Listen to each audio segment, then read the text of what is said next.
Hello everyone and good morning to all of you. আজকে তোমাদের সাথে শেয়ার করব একটা ছোট্ট ব্লগ। সকাল থেকে রাত পর্যন্ত আমি কী করি সেইটাই।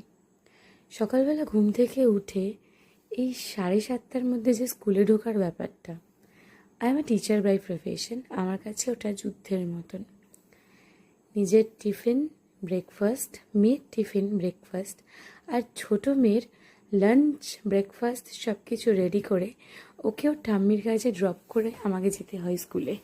তারপরে স্কুলের ওই 7:30 থেকে 2:30-এর মধ্যে সময়টা যেন কোথা দিয়ে কেটে যায়।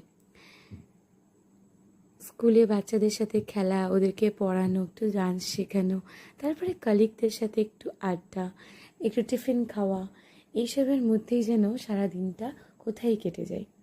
তারপরে চলে আসছি বাড়িতে এসে আবারও আমার মেয়েকে ঘুম পাড়িয়ে তারপরে নিজের সমস্ত কাজবাজ সেরে তারপরে কোনো দিন সময় পাই, কোনো দিন আবার হয়তো সময়ও পাই না যে একটু শোবো। আবারও সময় হয়ে যায় আমার বড় মেয়েকে ওর টিউশন ক্লাসে নিয়ে যাওয়ার। ওকে টিউশন ক্লাসে ড্রপ করে এসে দেখি ও ঘুমাচ্ছে। ওর পাশে একটু শুয়েছিলাম কিন্তু আমি ঘুমাতে পারিনি, ও কিছুক্ষণ পরেই উঠে পড়েছিল। উঠে এই যে ঠাম্মির সাথে খেলা করছে। তো আমি ভাবলাম ও যতক্ষণ খেলছে আমি চাটা বানিয়ে ফেলি।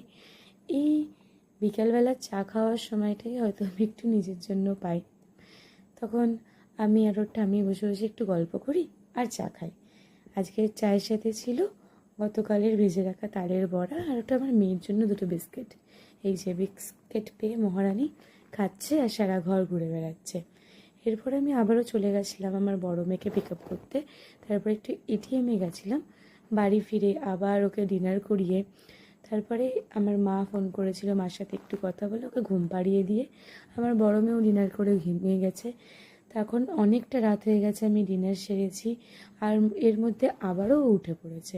ওকে আবারও ঘুম পাড়িয়ে আমি আমার বাসন কোসন মেজে সব কাজ সেরে পরের দিনের কাপড় রেডি করে রেখে, এমনকি আমি দিনের বেলা কাপড় কাচার সময় পাইনি, তাই রাতের বেলা কেচে সেগুলো এখন বৃষ্টি হচ্ছে বলে ঘরেই মেলে দিয়েছি। আবার উঠে গেছিলো, ঘুম পাড়িয়ে নিজে একটু ফ্রেশ হয়ে মুখ চোখ ধুয়ে তারপরে আবারও উঠে গেছে ঘুম পাড়িয়ে।